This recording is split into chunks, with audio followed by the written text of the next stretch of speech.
Alright fellas, welcome back to another epic video. Today I'm here to talk about the dumbest things I've done in my life. Now, I'm a very dumb person. There's a chance I am the stupidest individual you have met in your entire life, and I will not argue with that. I've regretted many things and I've done countless of stupid things, so I thought, why not? I'm gonna talk about it in a video. Now, this is actually a voiceover because I just can't get any good games while recording, while just gameplay while talking, so yeah, I'm just gonna say that. So the first story was in 8th grade, and in this story, a friend and I were going to the bathroom, and while we were going out, he knocked over a boxed light bulb that was by the door. It was like this long light bulb, not just the small one. And now our first mistake was acting like nothing happened and moved along. You know, just casually just walked by the corridor. And then our second mistake was trying to help this kid who dropped their broom over this balcony thing. Why do we have a balcony in our school? I have no idea. The only thing that is over there is just some plants, and I guess it's just for decoration. Now the balcony had bars, okay, so we obviously weren't supposed to go over it, but you know what we did? We went over it. Like buffoons. Like the foolishly foolish fools that we were. I was like, it's fine, no one's around, it'll be quick, and hopped over it, and right as I was about to head up again, a teacher turns the corner, and at that point, I already shit my pants, and we got in trouble. But you see, the problem I had there was that our advisor thought we did that so the kid wouldn't tell on us about breaking the light bulb.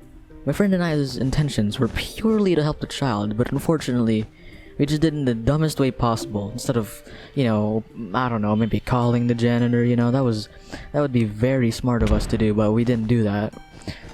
So yeah, it was still pretty much our fault, but it just bothered me that our advisor just assumed our motives. Like that, I don't know, it just bothered me.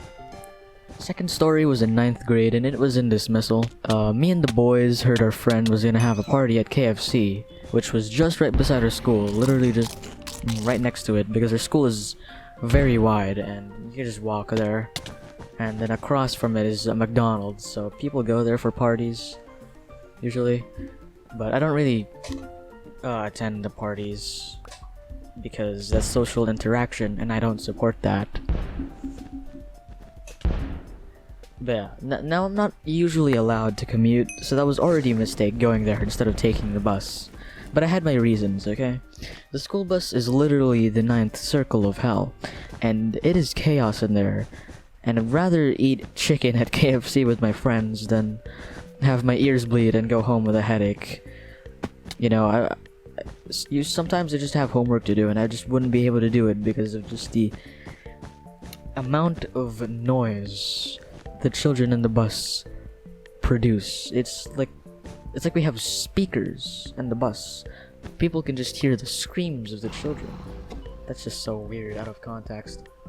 Yeah, these kids were actually annoying. They were just yelling random things at people outside. Like from the inside of the bus, they were just shouting just all sorts of words that you would not want to hear. And yeah, it's just terrible actually. So we ate, we had fun, and decided to leave by around 5 PM, so it's not too late. That's when things went downhill. So it was the three of us trying to get a ride, and for context, in my country, the Philippines, we take jeepneys to get to places most of the time. So yeah, that's basically our public transport. So we stand there by 7-Eleven waiting for a jeep for what felt like ages, because it's already been an hour since we've left KFC. Now at this point I was already getting nervous. Palms are sweaty, knees weak, arms are heavy, because my mom was surely gonna beat my ass when I get home. No spaghetti.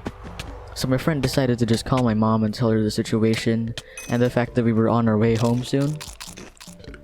And after that was settled, we were 2 hours in. It was getting dark. We were desperate. Even the taxis were full. We missed 2 jeeps we could have went on, but we missed it because on the first one, we were just looking at the complete opposite direction, and right when it passed by, we just noticed we could have ridden on it, and it was too late. The second jeep, we thought it was the incorrect jeep, and it wasn't gonna pass by our destination, but it actually was gonna pass by our direction, and we realized before it was too late. So yeah, by the time it was 7 PM though, we decided to just walk. We walked about 1.5 kilometers on foot, which was honestly not that bad, but since we were literally standing there for 2 hours waiting for a ride prior to this, it was not fun. It wasn't like a bus stop, you know, where there's seats. If so, that wouldn't be a problem, and honestly, I think they should add seats in my opinion, because some people wait for so long to get a ride, and I feel bad for them. Because goddamn. Yeah, in that 1.5 kilometer walk on foot, it looked like we went hiking. Polos unbuttoned, sweat everywhere. We decided to take a pit stop at another 7-Eleven to rehydrate, and it felt like heaven. But we had to set foot again. Luckily, our destination was closer than before now.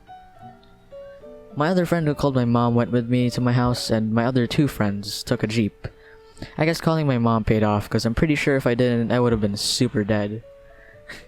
Now the last story is quite short, and I guess that's fine because I don't want this video to be too long, and this was the time I was at Mr. Gray's 14's house at Halloween, so we could watch a movie.